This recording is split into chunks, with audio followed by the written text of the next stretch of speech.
का देख रहल बड़ा? हमार बेटी के मारे खातिर बम लगेले रहला। जब तक हम बानी तब तक तू ओकरा कुछ भी ना कर पाइबा। ई बम के इस्तेमाल करके हमार बेटी के मारे के कोशिश करत रहला। अब इहे बम से हम तोहके खत्म कर देब।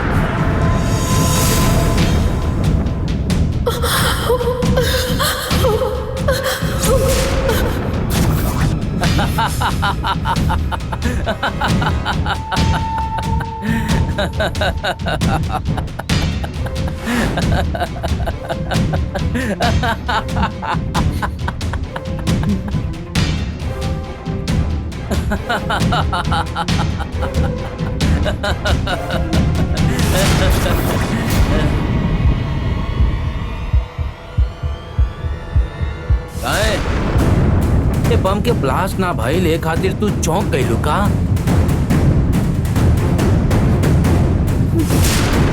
ये बम के उड़ावे वाला रिमोट था, यही से करा के हम हाथ में रखले रहनी हा। हम जानत रहनी हा कि तू एजा आइब और तू यहाँ देवसेना के बचाव खातिर आ गइलू। हाँ, यही से हम रिमोट से बम ऑफ कर देले रहनी। तू हमके पहले वाला मूर्ति समझे के गलती मत करा। तू हमार पापा के मार देले बाड़ू। जब तक एकर बदला ना ले ले हम चुप ना बैठम, समझ लू। अब तू हमार आगे से कुछ भी ना बिगाड़ पाइबू। हम तोहार बेटी और तोहार पति के मार देव तो मार देव, केहू रोक ना सकेला।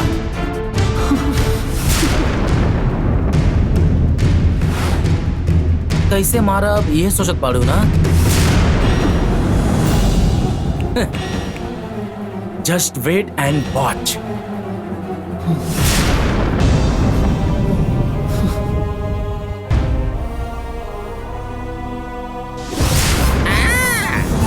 ओ मीटर मनोहर,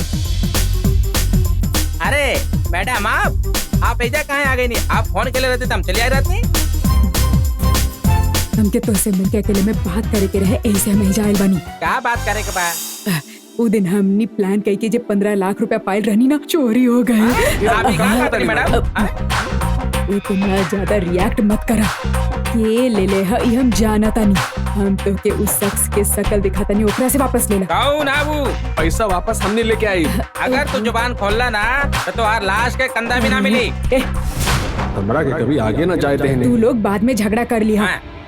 धर्मराज के बेटा मूर्ति बाना, ओहे पैसा ले ले। अरे रे रे, वो हमने के लेवल तक उतराइल का? वो तो पहले से ही ऐसन रहे, ओकरा से थोड़ा होशियार रहे के पड़ी। हमसे गलती हो गई। अगर तू ओकरा से पैसा लेके हमके देब तो हम तोहके और 15,000 दे। महल में आके चोरी करल तनी मुश्किल काम बा, ओकरा खातिर तनी और पैसा लागी मैडम। ठीक है, हम तोहके 25,000 दे। तब ठीक बा मैडम, हमके 10,000 रुपया एडवांस दे दी। आज रात का ही पूरा काम खत्म।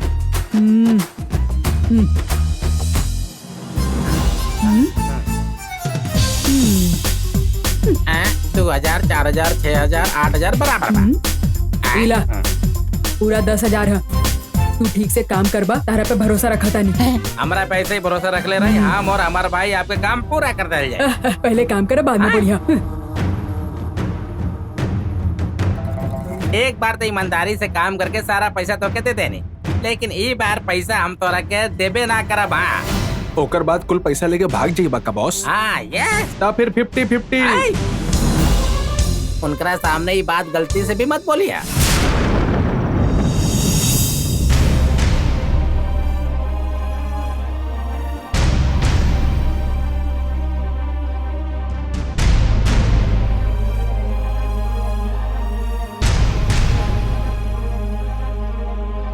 हमके लगा था ये हालात में गंगा अगर आकर यहाँ रही तो हमने खातिर बहुत अच्छा होगी।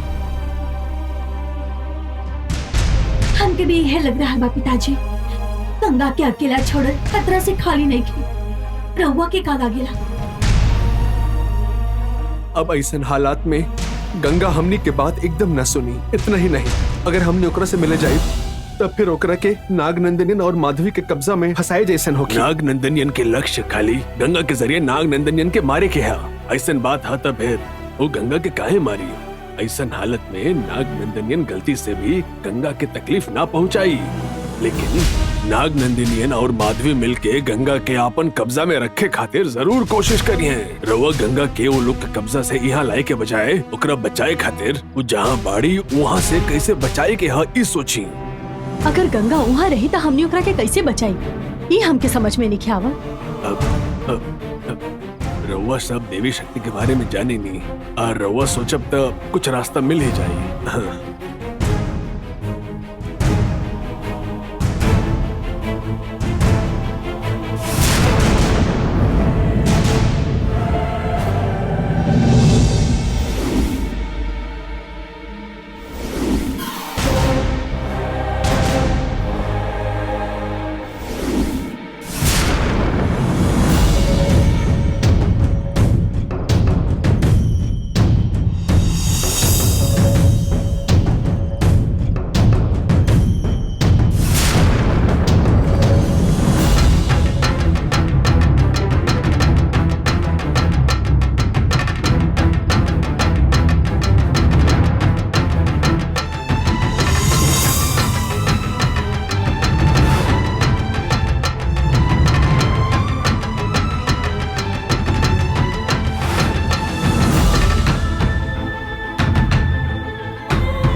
पूजा शुरू कैल जा। बैठा। ठीक बा।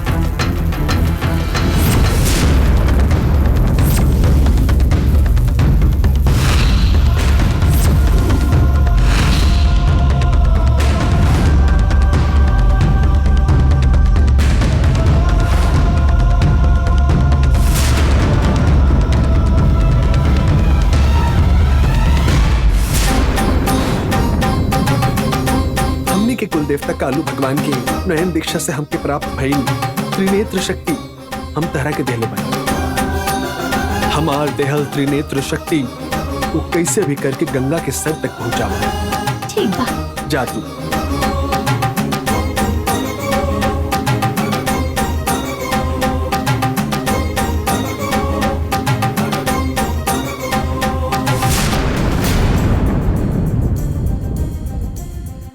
नंदनी के नेत्र शक्ति देख के गंगा तक पहुंचाए खातिर कहानी। अगर गंगा की शक्ति मिल जाए तो का हुई? गंगा और नंदिनी सगी बहन बिया। उनका शरीर में जौन खून बहत बा उसे कुछ भी हो सकेला। वो एक दूसरे के अच्छे से समझ सकेनी।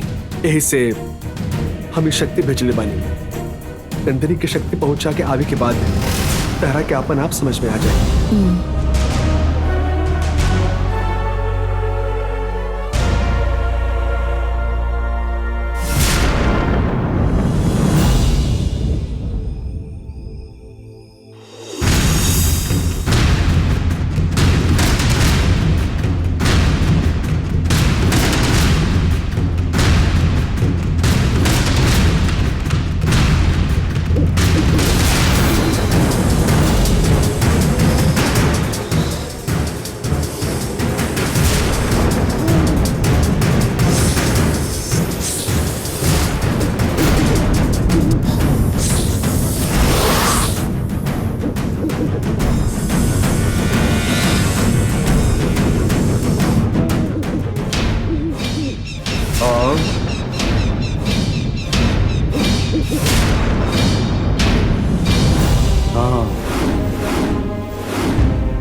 नंदिनी शायद बिल के पीछे छुपल बिया।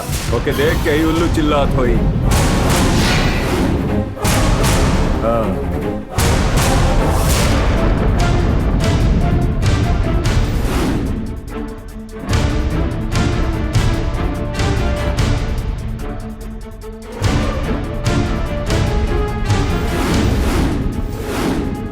नंदिनी बिल के अंदर गई होगी, हम अंदर जाके देखा था नहीं।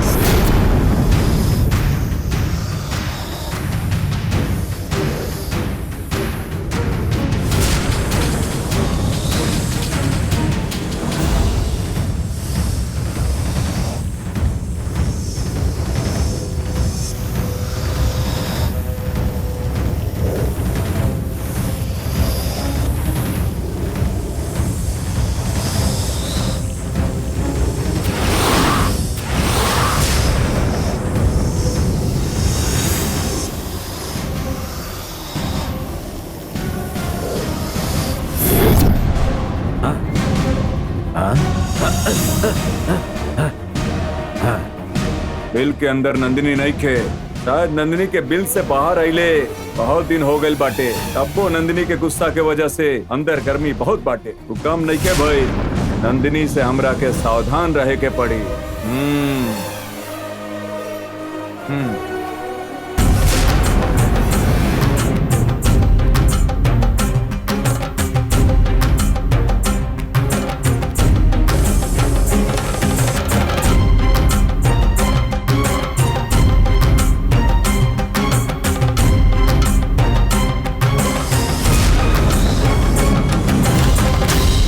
गंगा ही नंदिनी की बहन दिया ई जाने के बाद हम बिल्कुल शांत न रह सकेंगे।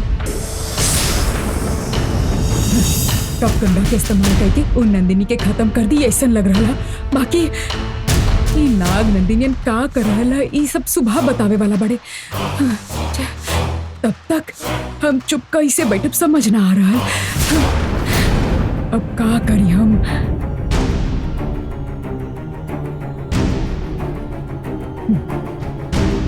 उन नंदिनी के खत्म कैले बगैर हमके चैन के नींद ना आई।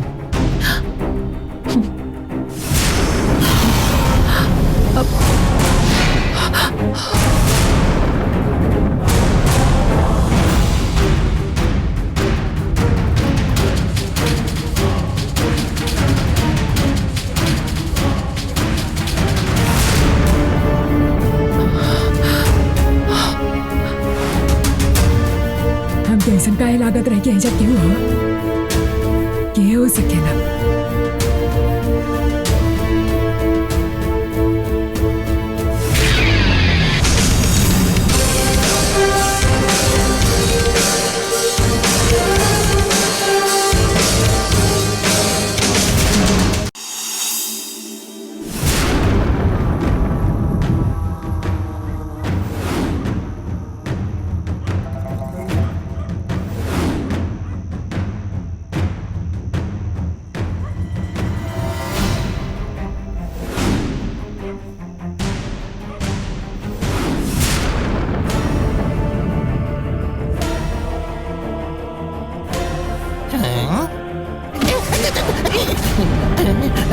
अरे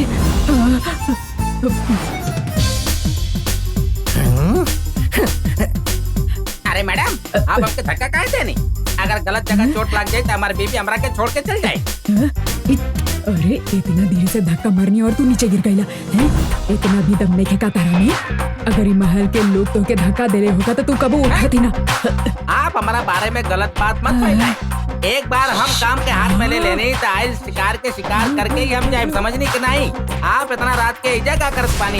चली जाके सूझ जाए। अरे मूर्ति के कमरा कहाँ बताए खातिर हम इजा खड़ा बनी। अगर आप ना बताए तब वो हम उनकरा के ढूंढ ले। अगर आप इजा आइए गए बनी तो कमरा कहाँ भाई बता। जो कमरा है ना वह मूर्ति के है। हमरा क्या बता देनी ना, अब सब कुछ हमरा पे छोड़ दी। आप जाके आराम से सूझ जाए, पैसा लेकर आओ, हमार काम।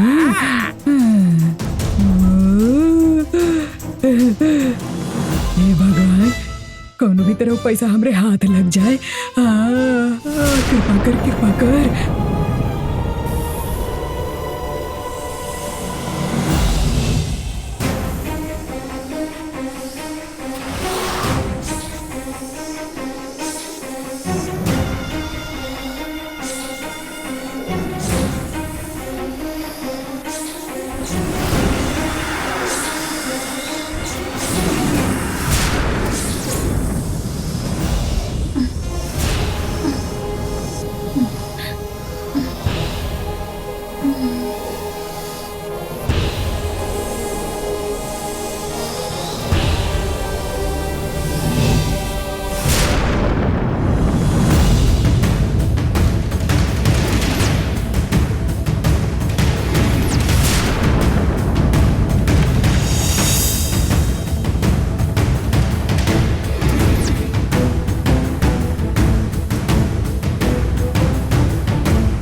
नींद में बाड़ा बेटा, तू ऐसे ही सुतत रहिया। हमार काम आसान हो गई।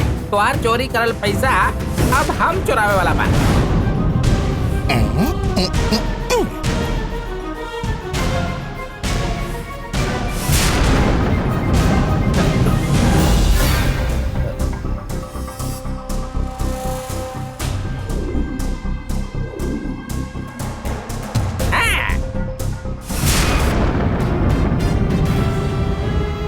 अरे हमरा ही दवा से बड़ा बड़ा लोग पिघल जाले। तू तो अबे नादान बड़ा। अब तू बेहोश हो गई बड़ा तो बेटा सुबह ही उठबा। उससे पहले हम ये पैसा लेकर कैसे बाहर जात पानी तू सपना में आराम से देखा।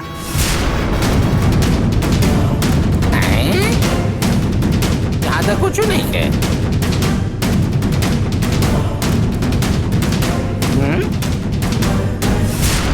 छी, मिस्टर बदबू आता।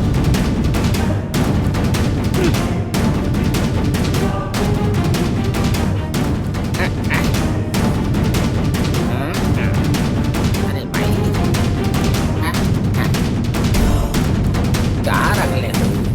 पता ना कहाँ रख ले बा।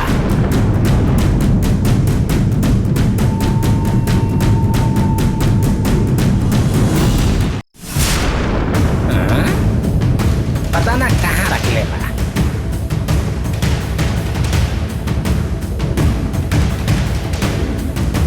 अगर ये ईमानदार रही तो पैसा का अलमारी या लॉकर में रख ले रही, लेकिन ये तो हमरा जैसे ही नालायक बा। आखिर ये पैसा इधर काहे रखी? हम सांप के चाल के पहचाने नहीं, वही तरह तोर चाल के भी हम समझता नहीं। तब देखा बेटा।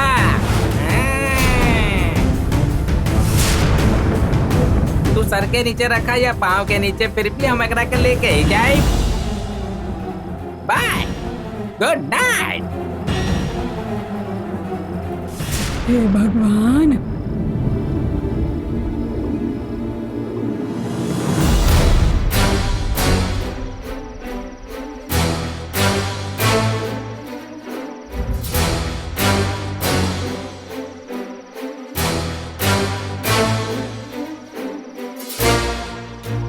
काहे नाग नंदिनी ऐजा का देख रहल बा?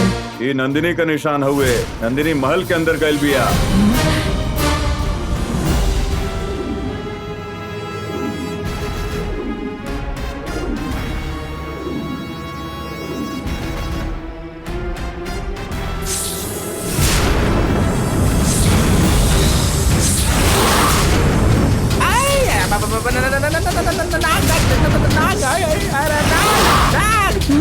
हे भगवान, अब का हो गई? नाग नाग काहे चिल्ला रहा है? का करी कुछ समझ नहीं आ रहा है। अरे ना ना ना ना ना ना ना ना नाग देवता, हमके छोड़ना, हमके छोड़ना। ना ना ना ना ना ना ना ना नाग देवता। अरे बाप रे, बचाओ।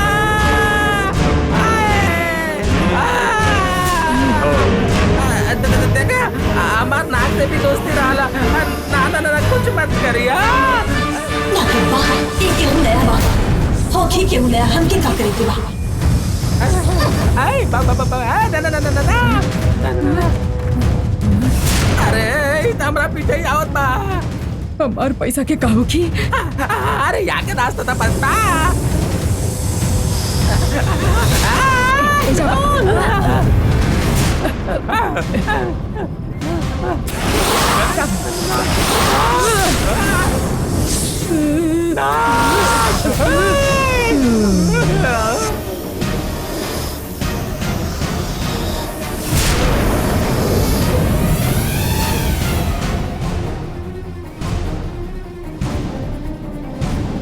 जल्दी आई, अंदर से ही आवाज आ रहा है।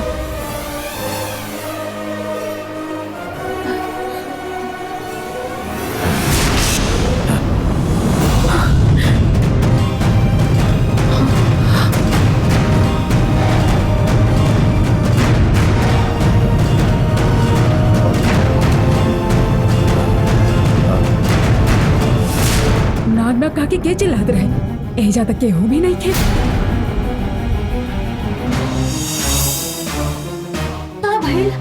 नंदिनी अभी महल के अंदर आयल रहे।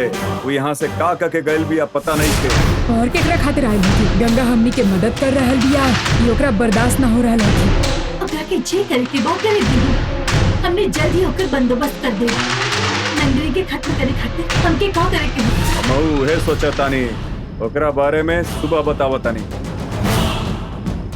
नंदिनी के मारे के रास्ता सुबह पता चली। कल से वो हमनी के कोनो भी तकलीफ ना दी। तू जाके सूझ जा।